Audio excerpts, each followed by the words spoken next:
Vagishwari online classes में आपका स्वागत है। आज हम हिंदी साहित्य में मैथिली शरण गुप्त जो पाठ नंबर 7 है उसके बारे में पढ़ेंगे।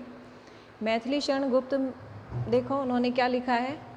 दुख शोक जब जो आ पड़े सो धैर्य पूर्वक सब सहें, यानी कि दुख आ जाए हमारे जीवन में या संकट आ जाए तो उन सबको हमें धैर्य पूर्वक सहना चाहिए। दुख शोक जब जो आ पड़े सो धैर्य पूर्वक सब सहो, होगी सफलता क्यों नहीं, कर्तव्य पथ पर दृढ़ रहो। अधिकार खोकर बैठे रहना यह महादुष्कर्म है, न्यायार्थ अपने बंधु को भी दंड देना धर्म है। यानी न्याय के लिए अगर अपन अपने बंधु को भी दंड देते हैं तो वो धर्म की बात है। इसके बाद हम मैथिली शरण गुप्त के परिचय के बारे में जानकारी प्राप्त करते हैं।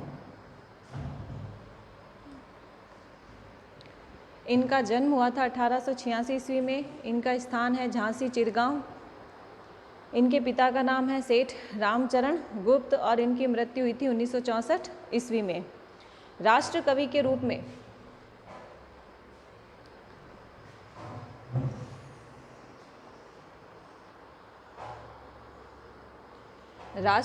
रूप में विख्यात, इन्हें राष्ट्र कवि के रूप में कहा जाता है।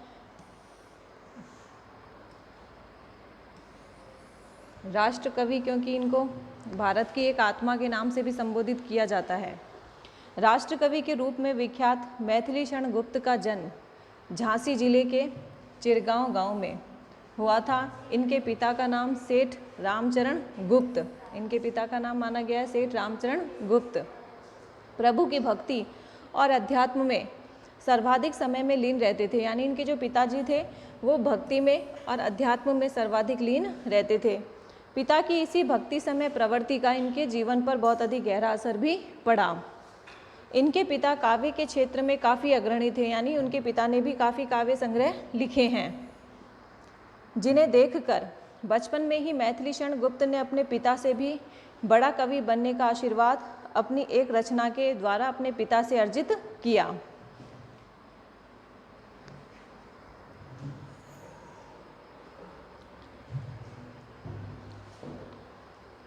किंतु इसके उपरांत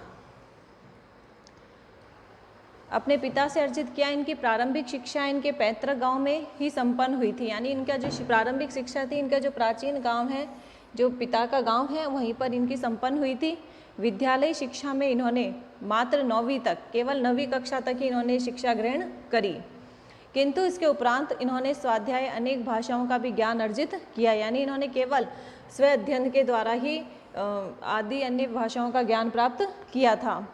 साहित्य के प्रति इनकी लेखनी निरंतर गतिमान रही और इसी दौरान इनकी जो भेंट थी वो महावीर प्रसाद द्विवेदी, जिसे द्विवेदी युग भी इनके नाम से पड़ा है, महावीर प्रसाद द्विवेदी, इनसे हो जाती है और यही इन्हीं को अपना काव्य गुरु भी मानने लगते हैं। तो आपके जब प्रश्न आ जाए कि इनका काव्य गुरु कौन है तो आपको लिखना है इनके काव्य गुरु का नाम है महावीर प्रसाद द्विवेदी। गुप्त जी ने अपने काव्य गुरु के आदेश पर ही भारत भारती, इनका जो प्रथम संग्रह था भारत भारती, जो गुप्त जी का जो संग्रह है भारत भारती नामक काव्य ग्रंथ की रचना की। इस काव्य रचना के माध्यम से इन्होंने युवाओं में, इस बात को याद रखना कि भारत भारती के माध्यम से इन्होंने युवाओं में राष्ट्र प्रेम की निर्मल गंगा का प्रवाह कर दिया था। जो राष्ट्र प्रेम थी, क्योंकि इनकी जो कविताएं हैं वो राष्ट्रीय भावनाओं से ओतप्रोत हैं, देश प्रेम की भावना से ओतप्रोत है, इसलिए इन्होंने राष्ट्र प्रेम की भावना पैदा कर दी थी। मार्गदर्शक के रूप में मुंशी अजमेरी जी का नाम इन्हें बखूबी लिया जाता है। गांधी जी के साथ इन्होंने स्वतंत्रता आंदोलनों में भी भाग लिया था। इनकी भाषाओं का ज्ञान अर्जित कर लिया और साहित्य के प्रति इन्होंने लेखनी निरंतर गतिमान रही। इसी दौरान इनकी भेंट आचार्य महावीर प्रसाद द्विवेदी से हो जाती है और इन्हीं को अपना ये काव्य गुरु भी मानते हैं। ये अपन ने पढ़ लिया है। भारत भारती ग्रंथ काव्य की रचना की और इसमें राष्ट्र प्रेम की निर्मल गंगा का इन्होंने प्रभाव बताया है। मुंशी अजमेरी का नाम बखूबी लिया जाता है। गांधी जी के साथ इन्होंने स्वतंत्रता आंदोलन में भी लड़ाइयाँ लड़ी और राष्ट्रीय भूमिका भी निभाई और देश प्रेम और समाज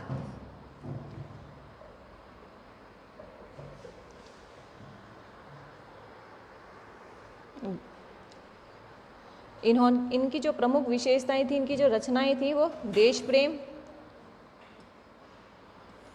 प्रेम, समाज सुधार, धर्म, राजनीति।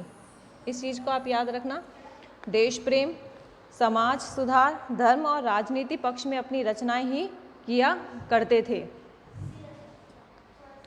इसके बाद इनका साहित्य परिचय में देखो, साहित्य जगत में गुप्त जी ने कलकत्ता में प्रकाशित पत्रिका वैश्योपरक, इनकी जो पत्रिका थी उसका नाम था वैश्योपरक, के माध्यम से अपनी साहित्यिक रचनाओं का समाज के लोगों के बीच में पदार्पण किया।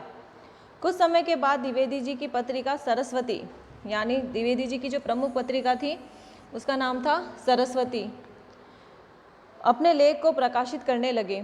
इसके बाद सन 1912 ईस्वी में भारत भारती में प्रकाशित होने पर ये राष्ट्र के लोकप्रिय कवि के रूप में विख्यात भी हो गए।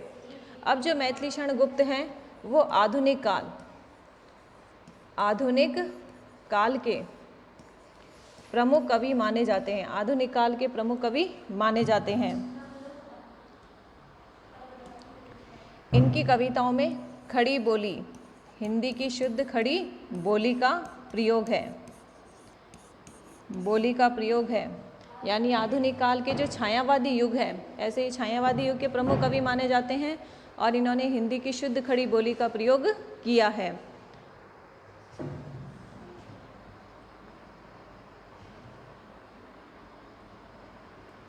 हिंदी की शुद्ध खड़ी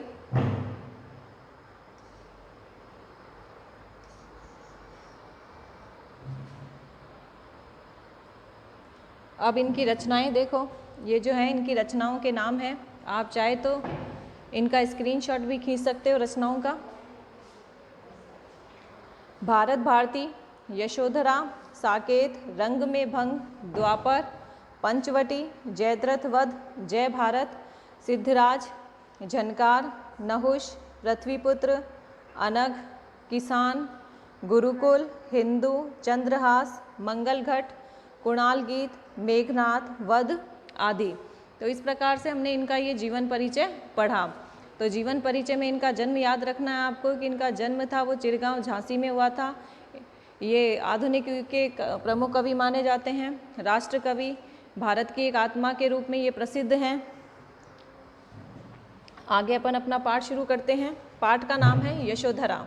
इसमें यशोधरा के जो महात्मा बुद्ध हैं उनकी जो पत्नी है यशोधरा, उसकी जो वेदना है, तो इसमें आपके है वियोग श्रृंगार रस। वियोग श्रृंगार रस, इसके अंदर आ गया वियोग श्रृंगार रस। हिंदी की शुद्ध खड़ी बोली आ गई है और आधुनिक काल से संबंधित ये आपके कविता लिखी गई है। अब हम कविता को पढ़ते हैं। सिद्धि हेतु स्वामी गए, यह गौरव की बात, पर चोरी चोरी गए, यही बड़ा व्यघात। सखी वे मुझसे कह कर जाते, सखी वे मुझसे कह कर जाते, कह तो क्या मुझको वे अपनी पत बाधा ही पाते। सखी वो मुझसे कह कर जाते, सखी वो मुझसे कह कर जाते, मुझको बहुत उन्होंने माना, फिर भी क्या पूरा पहचाना। मैंने मुख्य उसी को जाना, जो वे मन में लाते। सखी वो मुझसे कह कर जाते, सखी वो मुझसे कह कर जाते। तो ये अपन ने पहला पद पढ़ा। इसमें यशोधरा अपनी जो वेदना है वो व्यक्त कर रही है कि जो उनके पति हैं, उनके जो स्वामी हैं, जिनको उन्होंने बहुत अधिक माना है, जिनके ऊपर बहुत गर्व है, लेकिन वो रात्रि के समय उनके पुत्र को और उनको चुपचाप सिद्धि प्राप्ति करने हेतु रात्रि के समय, अंधकार के समय उनको अकेला घर के अंदर छोड़कर चले गए।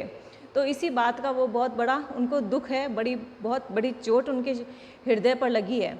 वो कह रही है कि अगर वो स्वामी मुझसे कहकर चले जाते तो शायद मैं उन्हें अपने पथ की बाधा नहीं मानती। तो सिद्धि हेतु स्वामी गए। अब उनके जो पति हैं यशोधरा, उनके जो स्वामी हैं, वो सिद्धि प्राप्त करने के लिए यानी तपस्वी बनकर बड़ी बड़ी सिद्धि प्राप्त करने के लिए गए हैं। यह गौरव की बात है, यह उनके लिए क्या है, गौरव की बात है। पर चोरी चोरी गए, यानी रात्रि के समय वो चुपचाप निकल गए, चुपचाप निकल गए। यही बड़ा व्यघात है, यही उनके हृदय पर चोट पहुंचाने वाली बात है, यही उनके हृदय पर चोट पहुंचाने वाली बात है। सखी वे मुझसे कहकर जाते, वो कह रही है एक अपनी सखी से कि हे सखी, वे मुझसे कम से कम कहकर तो चले जाते, वो मुझसे कहकर नहीं गए, इसी बात का मुझे बड़ा दुख है। आगे देखो, कह तो क्या वो मुझको अपनी,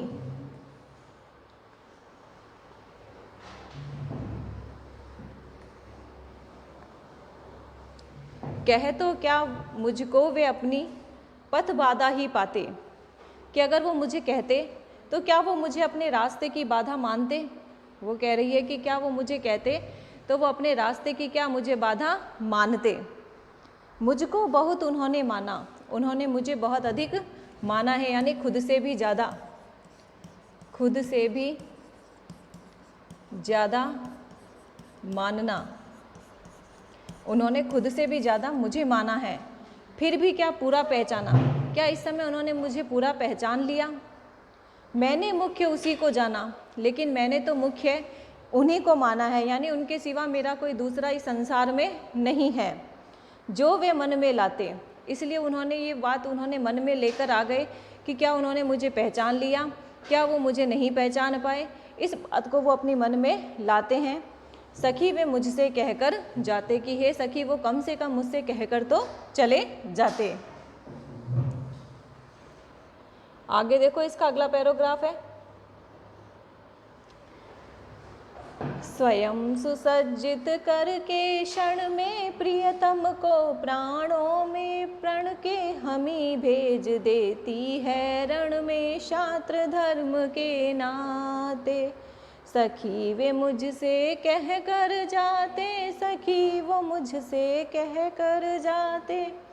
इस दूसरे पद में देखो क्या कह रही है, वो अपनी सखी से कह रही है कि जो क्षत्रिय धर्म की जो क्षत्राणियाँ होती हैं, वो अपना क्षत्रिय धर्म निभाने के लिए अपने जो स्वामी होते हैं उनके मस्तक पर तिलक लगाकर उनको युद्ध क्षेत्र में युद्ध करने के लिए भेज देती हैं। तो क्या मैं कोई किसी क्षत्राणी से कम हूँ, उसे इसी बात का दुख है। सखी वे मुझसे कहकर जाते, कि हे सखी, वो कम से कम मुझसे कहकर तो चले जाते। स्वयं सुसज्जित करके, हम स्वयं उनको सुसज्जित करते हैं, सुसज्जित, स्वयं सुसज्जित करके क्षण में, कि तत्काल, तत्काल जब युद्ध का मैदान होता है तो जो क्षत्रियाणी लोग होती हैं वो तत्काल उसी समय, तत्काल उसी समय प्रियतम यानी स्वामी, प्रियतम यानी स्वामी, प्रियतम को प्राणों के प्रण में, वचनों के अंदर अपने प्राणों को, अपने जो हृदय है उसके अंदर अपने प्राणों को स्वीकार कर लेती है और हम ही भेज देती हैं रण में। और हम ही उन्हीं प्राणों से जो प्रिय हैं हमारे स्वामी, उन्हीं को हम युद्ध करने के लिए युद्ध क्षेत्र में भेज देती है।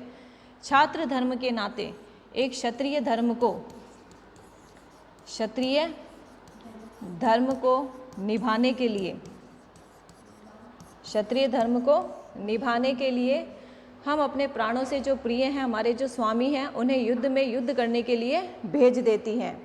अब उसे इसी बात का दुख है, इसलिए वो अपनी सखी से कह रही है कि हे सखी, वो कम से कम मुझसे कहकर तो चले जाते।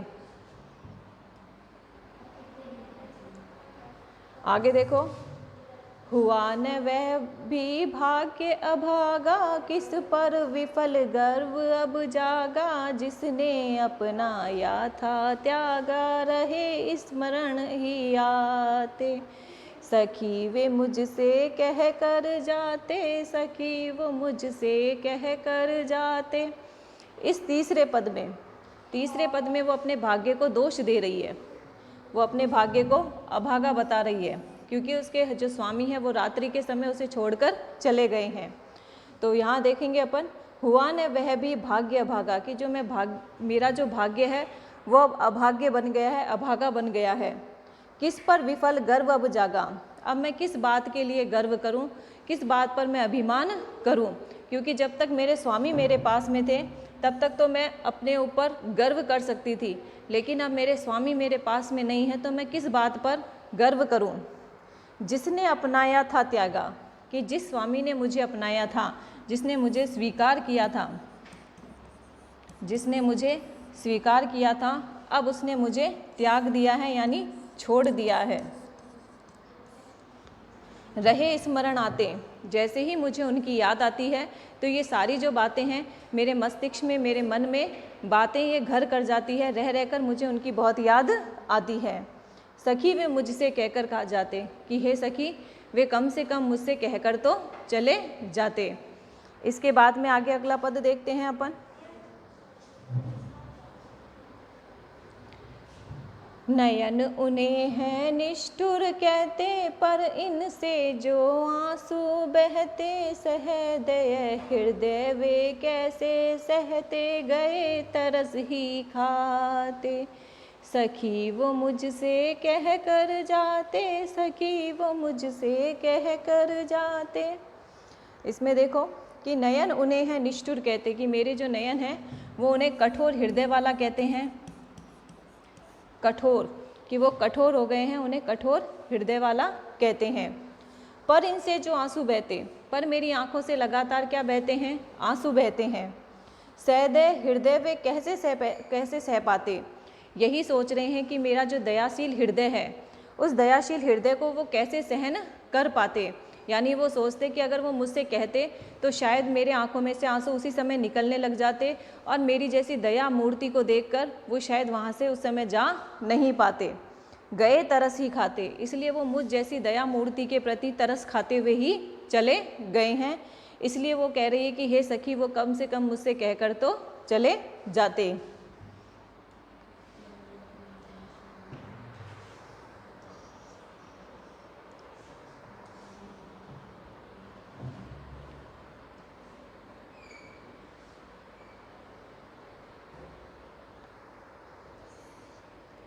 आगे देखें।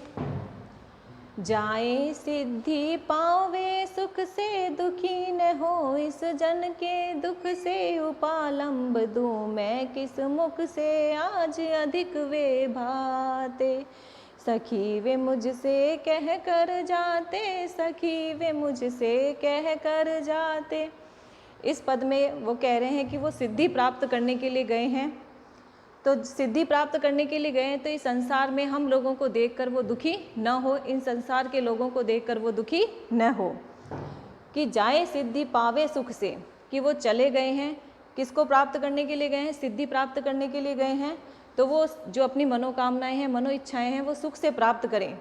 दुखी न हो इस जन के दुख से, उसे संसार के लोगों से, इस संसार के लोगों को देखकर उनको दुखी नहीं होना चाहिए। उपालंब, उपालंब का अर्थ होता है उल्हाना, उलाहना। अब मैं उन्हें किस मुंह से उल्हाना दूँ, क्योंकि वो मुझसे कहकर भी नहीं गए, मुझसे पूछकर भी नहीं गए। आज अधिक वे भाते, लेकिन आज वो मुझे पहले से भी बहुत अधिक अच्छे लगते हैं। भाते यानी अच्छे लगते हैं, क्योंकि वो अपनी मनोकामनाओं को, अपनी सिद्धि को प्राप्त करने के लिए चले गए हैं। सखी वे मुझसे कहकर जाते, कि इसलिए हे सखी वो कम से कम मुझे कहकर तो चले जाते। आगे अंतिम पद है इसका, देखो। गए लौट भी वे आवेंगे, कुछ अपूर्व अनुपम लावेंगे, रोते प्राण उन्हें पावेंगे, पर क्या गाते गाते। सखी वे मुझसे कह कर जाते, सखी वे मुझसे कह कर जाते। अंतिम पद में कह रहे हैं कि वो चले गए हैं तो वापस लौट कर भी कभी ना कभी तो आएंगे, और जब वो लौट कर आएंगे तो अनुपर अद्वितीय खजाना, ऐसा खजाना जो किसी के पास में भी नहीं है, ऐसा खजाना वो अनुपम सिद्धियां हमारे लिए लेकर आएंगे। तो गए लौट भी आवेंगे, कि वो चले गए हैं तो वापस लौट कर भी आएंगे। कुछ अपूर्व, अपूर्व का अर्थ हो गया अद्वितीय, अनुपम, अनोखा। खजाना, कि वो लौट भी चले भी गए हैं तो वापस लौट कर भी आएंगे, और कुछ अद्वितीय, जैसा कभी नहीं इसके समान कोई दूसरा नहीं होगा, ऐसा अनोखा खजाना हमारे लिए लेकर आएंगे। रोते प्राण उन्हें पावेंगे, पर क्या गाते गाते। मेरे इस तरह के शब्दों को सुन सुनकर, स्वीकार कर करके मेरे जो रोते हुए प्राण हैं, क्या उन्हें वापस से प्राप्त कर लेंगे? क्या वो वापस आएंगे? और क्या मैं उनके सम्मान के लिए, उनके घर पर उनका आतिथ्य करने के लिए क्या मैं घर पर खड़ी रहूँगी? स्वागत करने के लिए मैं क्या उन द्वार पर खड़ी रहूँगी? सखी वे मुझसे कहकर जाते, कि हे सखी, वे कम से कम मुझसे कहकर तो चले जाते। तो आज हमने इस वीडियो के अंदर जो मैथिली क्षण गुप्त है उसकी पहली कविता यशोधरा के बारे में पढ़ा है। आप ज़्यादा से ज़्यादा हमारे चैनल को सब्सक्राइब करें, लाइक करें और कमेंट करें। इसके बाद मैं अगला जो इनकी कविता है भारत की श्रेष्ठता, वो अगले वीडियो में अपलोड करूँगी। धन्यवाद।